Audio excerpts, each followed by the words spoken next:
here's classic Stewie in his world domination phase. Life is like a box of chocolates. Your life, however, is more like a box of active grenades!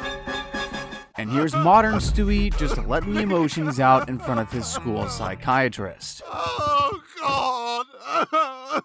And just for the record, I'm not saying that's a bad thing, but I am saying I don't think the old Stewie would have done something like that. Today, we're going to be going through and looking at all the reasons classic Stewie would despise his modern self.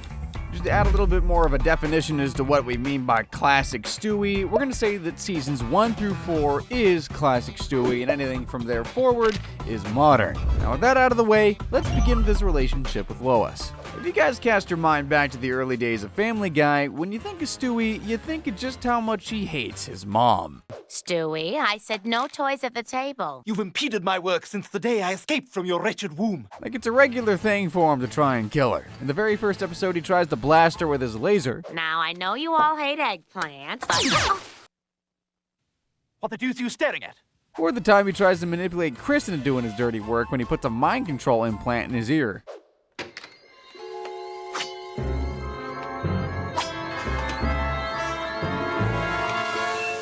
The plan fails miserably thanks to the microwave frying the chip in Chris's ear, but you know, if those examples of attempted murder don't sway you into thinking that Stewie wants to take Lois out, then how about this? There's always been a lot of tension between Lois and me. It's not so much that I want to kill her. I want her not to be alive anymore. There you go, straight from the horse's mouth. But that pure hatred for Lois kind of softens over the course of the next few seasons and really comes to a head in season 5 with the episode Stewie Loves Lois. Now, it starts in pretty usual fashion. Stewie's pretty scathing of his mom. Hi, sweetie. Ugh, look at her staring. God, I should take her out right here with these mans. Oh, you like staring? Oh, why don't I give you a closer look? Oh, what's that? Oh, you come back for more? I'd freaking drop her ass. Yeah, I said his hatred softened now that he suddenly loves her, which ironically is what happens in this episode. While playing in the park, an angry dog escapes its owners and picks up Rupert and basically splits him in two. Give me that bear. Oh, honey, I'm afraid Rupert had a little injury. So Lois takes Stewie home and gets to work on patching up his favorite stuffed bear. Good as new. It's really him! You did this for me? Lois's acts of love suddenly get through to Stewie, and he realizes that maybe his mom ain't all that bad. I was wrong about you. You're my everything. Mommy loves you, sweetheart. He suddenly becomes super clingy with her. He won't leave her alone. He wants to spend all of his time with her. Heck, he even wants to sleep in the same bed. You saved Rupert's life, and I love you for it. So warn the villagers, here comes the cuddle monster. Lois, your breasts are great. No wonder Stewie doesn't usually stay in his mom and dad's bed. Can you imagine if Peter rolled over in the night? He'd be crushed. Although, gotta say, classic Stewie would not be happy here. This would be fraternizing with the enemy, and he'd probably travel to the future to kill this version of Stewie if he found out. I mean, modern Stewie becomes so clingy that he actually wears Lois out. Stewie, I love you, but you're wearing Mommy out. She is so exhausted by Stewie's new attitude towards her that she becomes a little neglectful. Well, not neglectful, but she purposely ignores Stewie so he detaches from her. That is, until his fake injury shtick backfires and he actually hurts himself. Dying! I said I'm dying! Hey! Come on, Lois, get with Ow! And it's too late, though. Having been starved of her attention, Stewie goes back into his classic mindset. Lois? Lois, answer me! Damn you, I will not be ignored! Ah! Lois! Now, from here on out, sure, he doesn't like her, but he doesn't try killing her every day either. I think that's why in Season 6 we see him invent that simulation chamber to see what it'd be like if he did kill Lois. And the result? It wasn't worth it.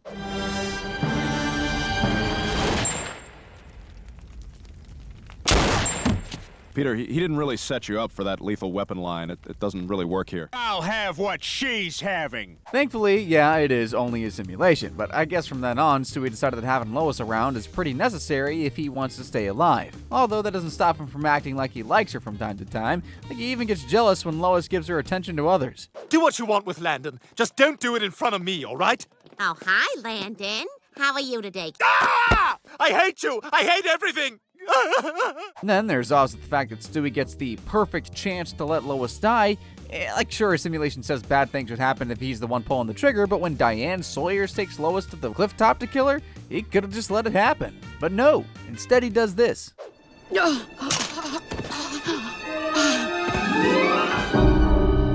If anybody's gonna take that down, it's gonna be me. Look, I get it. He wants to be the one who kills her, but at the same time, that's far too emotional. In the latest season of the show, though, we get an even more detailed insight into Lois and Stewie's relationship.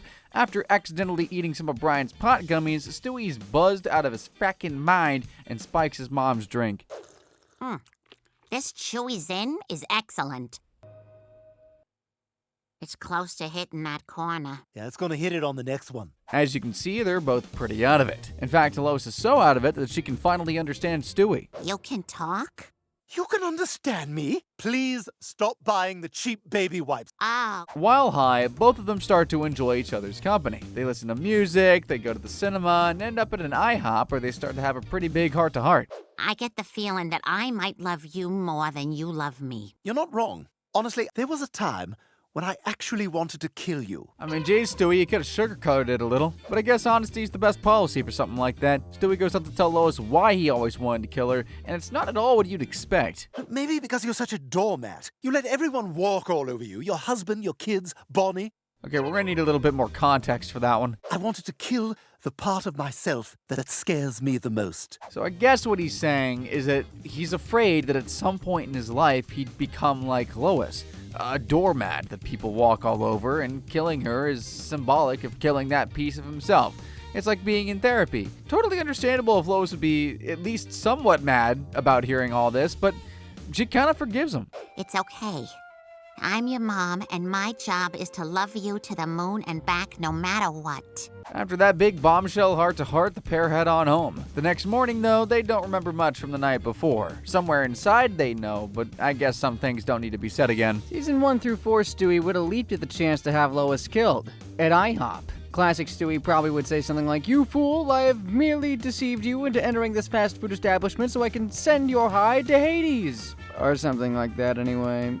Over the years, Lois isn't the only person that Stewie's dynamic has shifted with. Arguably, the biggest shift of them all is with Brian. I mean, in the beginning, let's just say those two didn't really see eye to eye. Like, this doesn't exactly scream best buds, does it?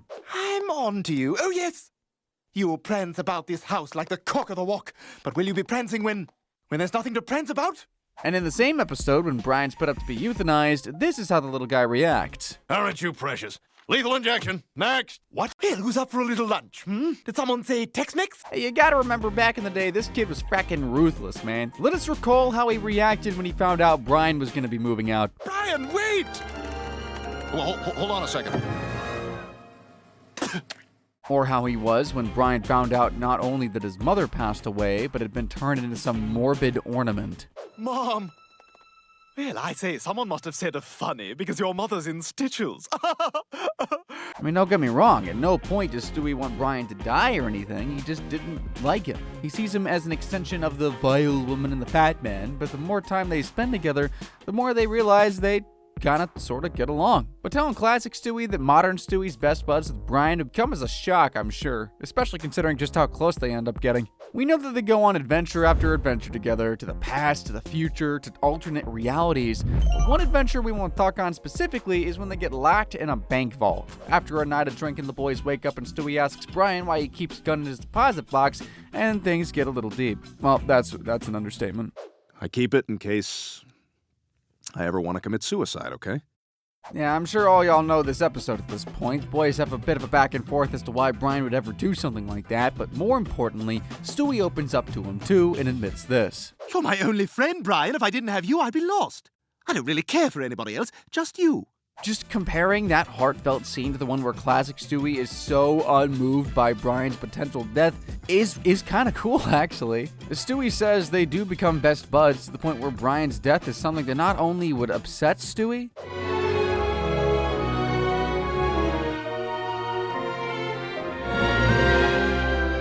but also make him want to alter time itself just to get his best bud back. When Stewie does bring Brian back from the dead eventually, clearly some sort of dependency problem forms, which bubbles under the surface until the episode A Lot Going On Upstairs. Basically, Stewie's suffering from a bunch of nightmares that are really bugging him.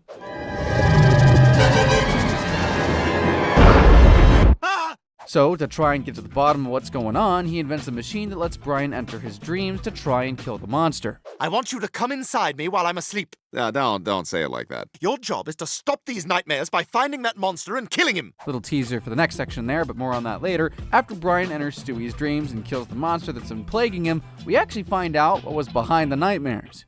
You did it, Brian! You killed the monster! It's me! As soon as Brian is revealed as the monster behind it all, Stewie realizes what has been eating away at his subconscious this whole time. The thing I'm most afraid of is disappointing you. Why do you care so much about what I think?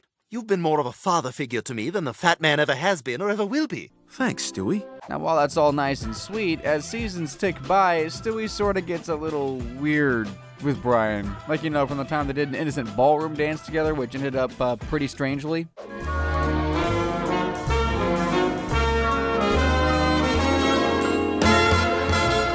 I love you. Then you got the time Stewie created an alter ego called Karina Smirnoff, and he goes for a drink with Brian, without Brian knowing it's really Stewie. I've been missing a woman's touch. Brian, it's me, Stewie. Oh my god, that was hilarious. I'm gonna kill you. We'll be taking a look at more of the modern changes to Stewie later on, but the point is, he does become almost obsessed with Brian. Heck, he even once tried to marry the dog. Set up a whole elaborate fake wedding with Rupert just so Brian would get jealous and propose to him. It's supposed to be you and me up there, man. Do I have to spell it out for you? Yeah. Don't you see? I've been waiting for you to propose to me for years. You want me to marry you? I want you to want to marry me. I can just imagine the look on classic Stewie's face if he found out this particular plot point. Although, to be a little fair, Stewie is still a baby, and to him, marriage is something a bit more innocent. What do you think marriage even is? It's a sleepover with your best friend that never ends. But I guess you weren't ready for that. We already have that. But without it being legal, I feel like a cheap... Okay, maybe not that innocent. If you think that's obsessive, though, that's nothing compared to the time he thought Brian and him were drifting apart, so he scientifically impregnated himself with Brian's pups. I always hate talking about this episode.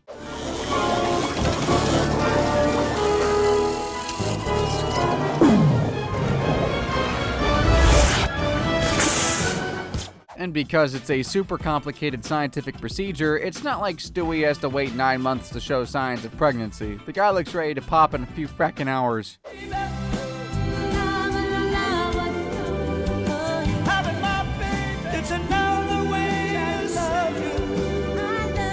Obviously, Brian's not happy that Stewie's done this. I mean, if it were me, actually, I don't want to think about that. But like classic Stewie would probably claw his own eyes out than watch himself waste his brain power on impregnating himself with a dog's kids who he hates. Crazy sentence out of context. Also crazy switch up. I thought going from wanting Lois dead to loving her was a big 180. This takes the cake. We did see a glimpse of it in the last section, but the next set of differences we want to talk about is probably the elephant in the room, and that's Stewie's sexuality. To get the obvious out of the way, classic Stewie was played a lot more as a villain who didn't really concern himself with stuff of that nature, but in the vintage years, we do get a little look inside his mind. Like in Damn It, Janet, when Stewie goes a bit goo-goo for a girl in his preschool class.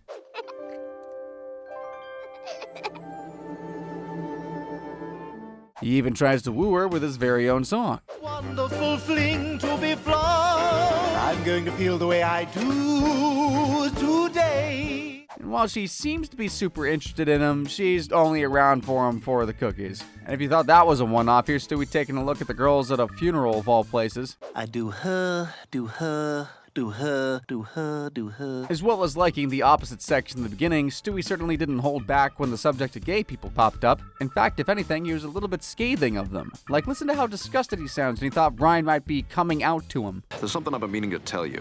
It's not easy for me to say. You're not coming out of the closet, are you? I just wanted to thank you for everything you did today. Or how he reacts to this guy trying to touch him when he's in the middle of tobacco withdrawal.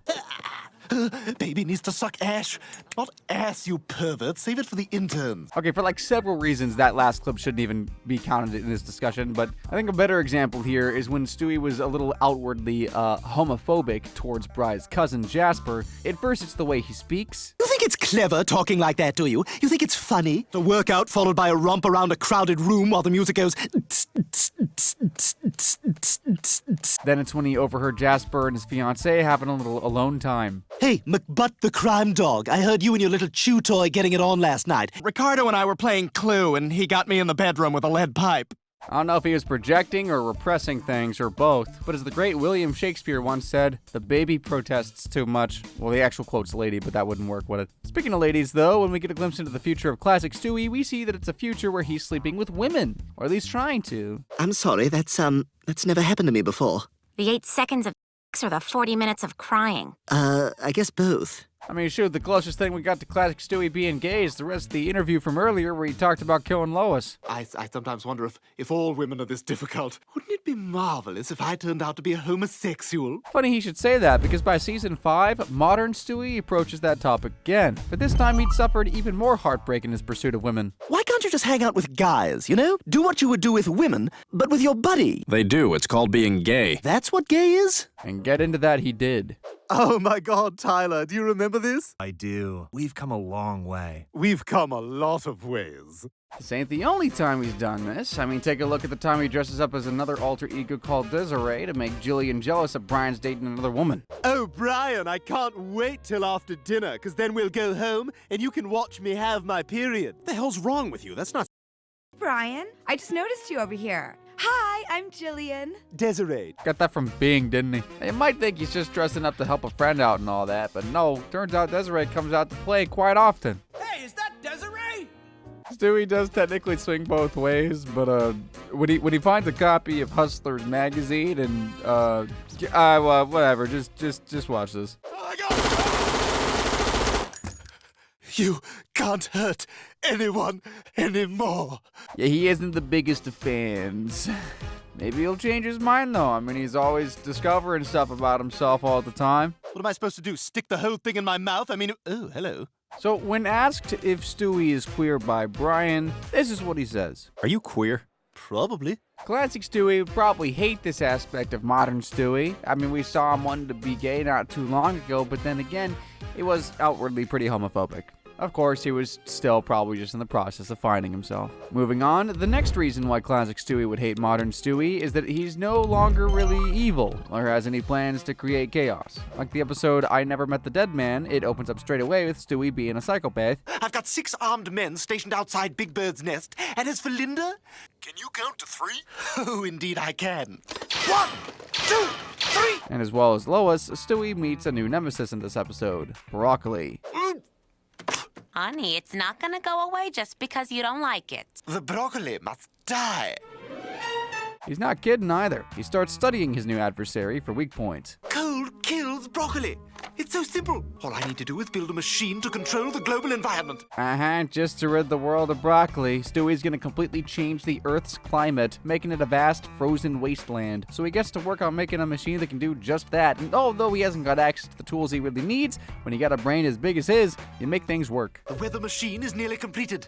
What do you say to that, broccoli? Stop mocking me! Well, that and Peter crashes his car and ends up towing home a massive aerial dish that Stewie can use to amplify his weather device. Fare thee well, broccoli. His device works like a charm, but he's spoiled by Mother Nature. Damn it! That's just one example. I mean, we've already seen the time he uses a mind control device to have Chris nearly kill Lois. There's also the time he expertly planned to kill Lois, and it worked like a charm.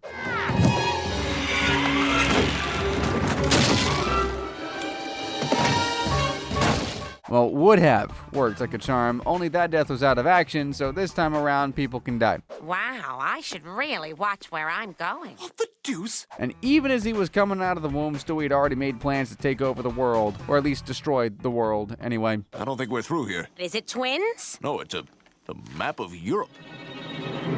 You get the gist. This guy is pretty not good. But the same can't be said for modern Stewie. Don't get me wrong, we know he has a lot of stuff in his locker, and I'm sure somewhere in there you'd find killing Lois and taking over the world, but that kind of takes a back seat, and modern Stewie has a more optimistic outlook on life.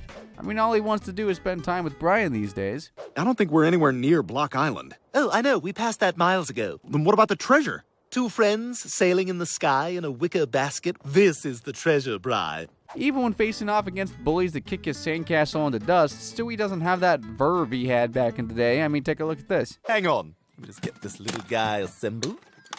Do. So, where are you from? What's it to you? Everybody's got a story. That's what I believe. Imagine being watched at your favorite pastime when you're only 2. Modern Stewie also has to tackle the idea of if he's even evil. It's something that was explored in the very same episode. After the bullying backfire, Brian turns up to give Stewie some real honesty. I think you're going soft. Hey, I got a lot on my plate, man. I'm learning to use the toilet. I'm learning what shapes are. Yeah, you're losing it, man. You're losing your edge. And I'd say you deserve a good kick. Look, Brian, look at them. He's got one hell of a point because this version of Stewie is much more baby than evil genius, especially compared to back in the day. Imagine classic Stewie doing this. I want to light the candles, Pop Pop. Just haven't met you yet. Little bro playing horsey and wants to pop to light candles. Crazy difference from his classic version, right? Plus he also got things like this, which he does a fair amount. Stop. Just stop it. Brian, I love you. His lack of villainy stretches to his inventions as well. He keeps inventing things that he could use for evil, but he tends to use them for more throwaway things, like the time he invents multiverse travel, basically so he can breed a genetically perfect pig. Wow, what'd you win that for? For having the best pig in the competition. Oink. Oh my god. Are those fists? Damn right, show him, pig. We saw him use his brain to create a machine that impregnates him before, but he's also made stuff like his shrink ray that he accidentally uses to shrink him and Brian down to a microscopic level.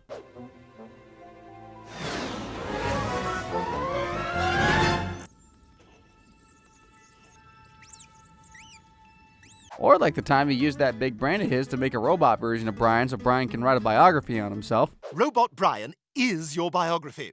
Whoa, assohoy. He says that a lot. Now, while Stewie did make the machine well and with a certain purpose in mind, let's just say Brian doesn't exactly use it for that.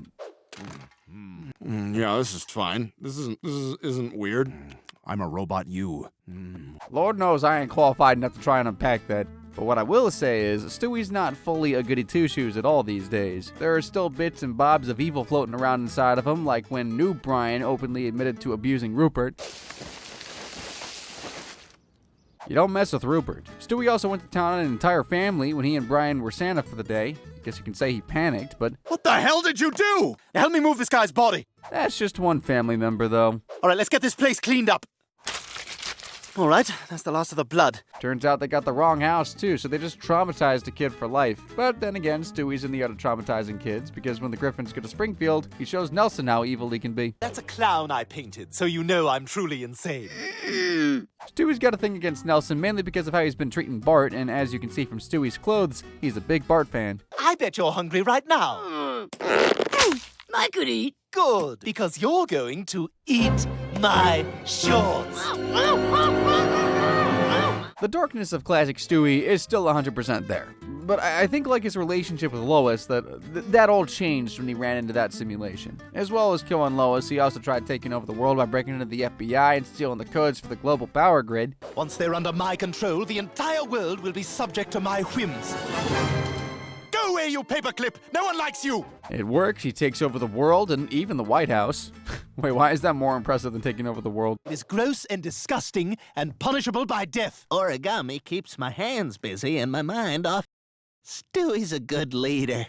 But it's Lois and Peter who break in and put a stop to Stewie's reign of terror. As you'd know if you watched the episode, he ends up dying in the simulation, so I think, like with the Lois stuff, he realized it's just not worth it, or he's not ready to, take over the world. Also think the classic Stewie would probably see a modern Stewie as an emotional wreck who sure is still evil, but is just way, way too messy. Like, can you really see Stewie in the early seasons taking a baseball bat to a family out of panic? It's just not how supervillains do business. He'd also hate how his brain is being wasted. He's capable of building machines that could make the universe implode, and instead, he's building gadgets and doodads so Brian can make out with himself. Another change we think classic Stewie would hate is that modern Stewie has kind of dropped all those big words he was throwing around in the first few seasons. Like when Stewie asks Lois to change his diaper, but instead of saying that, he says this. Am I to spend the entire day wallowing around in my own feces? Or how he nearly kills Lois in the death episode and it doesn't work, so he leaves himself this voice memo. It seems with death incapacitated, my matricidal efforts are futile. I genuinely don't even know what 3/4 of the words he just used mean. Stewie's early idiolect, which is a fancy way of saying that he uses words, is actually parodied within the show. When modern Stewie and Brian go back to the pilot, they notice he's got a rather large vocabulary. But of course, That was my victory day. Jeez, what'd you carry a thesaurus around with you? You know, it's amazing I could speak at all with that circumcision still healing. Nowadays, though, Stewie is not talking like that. Like, picture the guy you just seen talking and then compare that with this. Right, what up, dog? Grab a brewski from the mini. Okay, yeah, he's probably doing it a bit there, but still, it's some difference. Maybe not as big of a difference as this, though. All that matters is that you beat the leprechauns. I am hotter than phone with a blind girl. His vocabulary has been on a cut, and somehow it's his body that's shredded, as well as being a lot more informal. Nowadays, Stewie is a bit of a pop culture referencing machine, too. Hey, there he is, Darth Vader.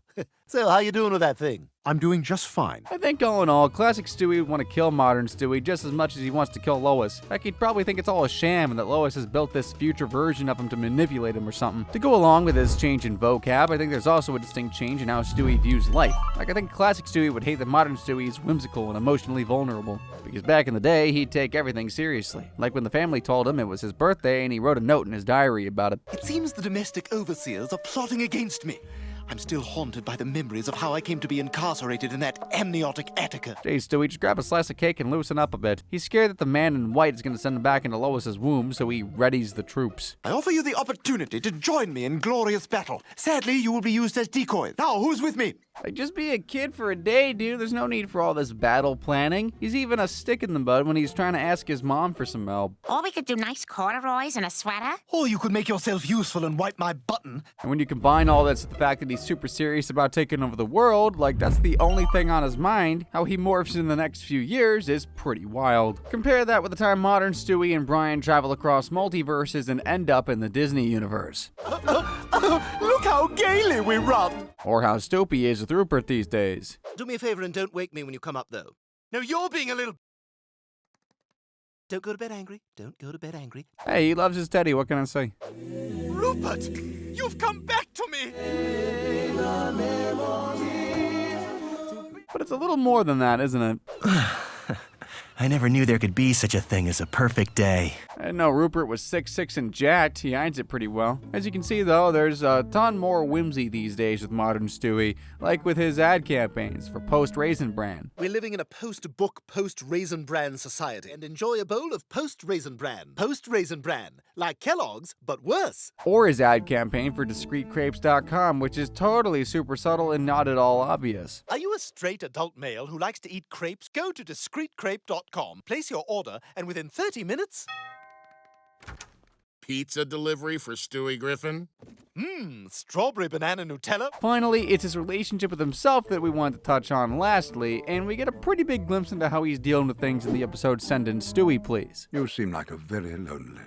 Oh my God, I am! Man, I know he's been a psychopathic killer in the past, but I hate to see him cry. In this episode, he has to go and see a therapist after he pushes a kid down the stairs at school, and Stewie goes on to explain what made him do it. I try to fit in with the other boys and talk about things like dirt and shapes, and I have nobody to eat lunch with. So I guess he figures that if they hate him anyway, he might as well just be a jerk to them. I mean, it's not the right thing to do, but, you know, you can kind of see his point. Still, he's not finished opening up quite yet. And I'm so anxious all the time. I always put on a brave face and try to hide it. I actually have way more hair than this, but I pull it out. It's a lot to admit, and it takes a certain level of bravery to say out loud that being so talented makes you different. From his relationship to Lois to his outlook on life, Stewie has changed a bunch. And for my money, it's for the better.